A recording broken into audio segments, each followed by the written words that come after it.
She stood in my doorway with two kids at her side and a smile that didn't reach her eyes. "We're going to live here," she declared, suitcase wheels rattling against my hardwood. I froze, keys still in my hand, the mortgage receipt folded in my pocket like a medal. 15 years of sacrifice, side jobs, skipped vacations. This house was mine. My safe place, my victory. And she wanted to turn it into her kingdom. Behind her, my brother lingered, silent, his guilt tucked into a nervous smile. My parents nodded approval, as if this invasion had been agreed upon without me. "It's family property now," she said. "You'll understand." But I didn't, and I never would. I used to like her. The first time I met her, she was charming. She laughed too loud at my brother's jokes, touched his arm like he was the only man in the room. I remember thinking, good, maybe she'll steady him. Back then, I still believed in family. I lent them money when their rent was late. I babysat their kids when she wanted nights out. I showed up at birthdays with gifts I couldn't always afford because that's what family does. But she saw generosity as weakness. Every smile, every favor only emboldened her. The signs were subtle at first. Offhand remarks, "This house is too big for one person." Or, "Your brother works harder than you. Don't you think he deserves more?" I brushed them off. People say careless things. Families fight. But then came the whispers at family dinners, my parents asking, "Why not let them stay a while? You have space." That's when I understood. This wasn't a suggestion, it was a plot. When I slid the last check across the bank counter and the clerk smiled, "Congratulations, your house is officially yours." I thought I'd won. But ownership on paper doesn't shield you from betrayal in blood. The night they arrived with their bags, something inside me shifted.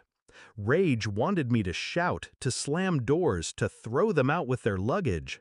But rage is clumsy. I wanted precision.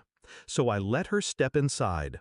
I let her children run down the hallway, their shoes pounding against my walls. I let her place her purse on my counter as if it already belonged to her. And I smiled.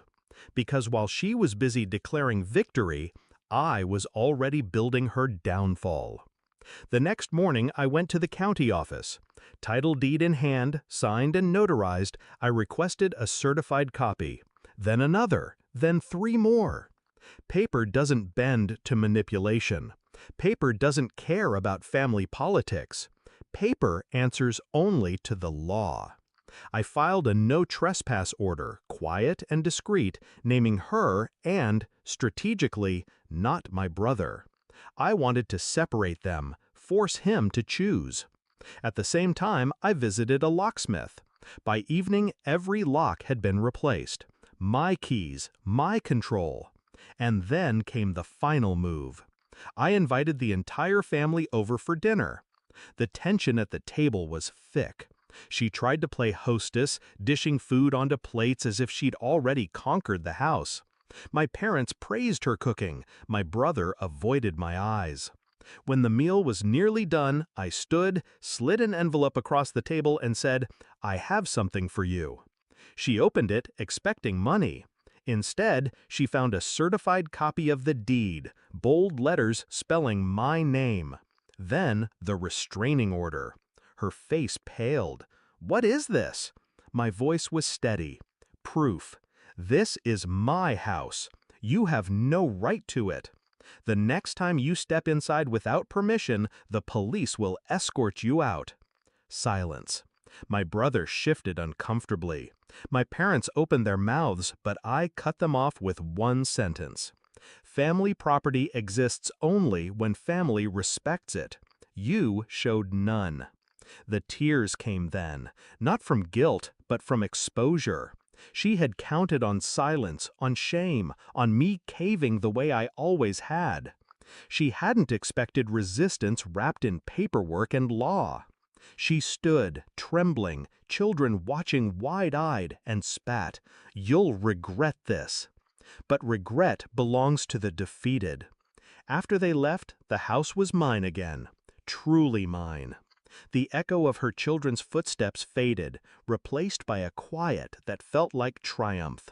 My brother called later, voice shaking, torn between loyalty to his wife and the truth he couldn't deny.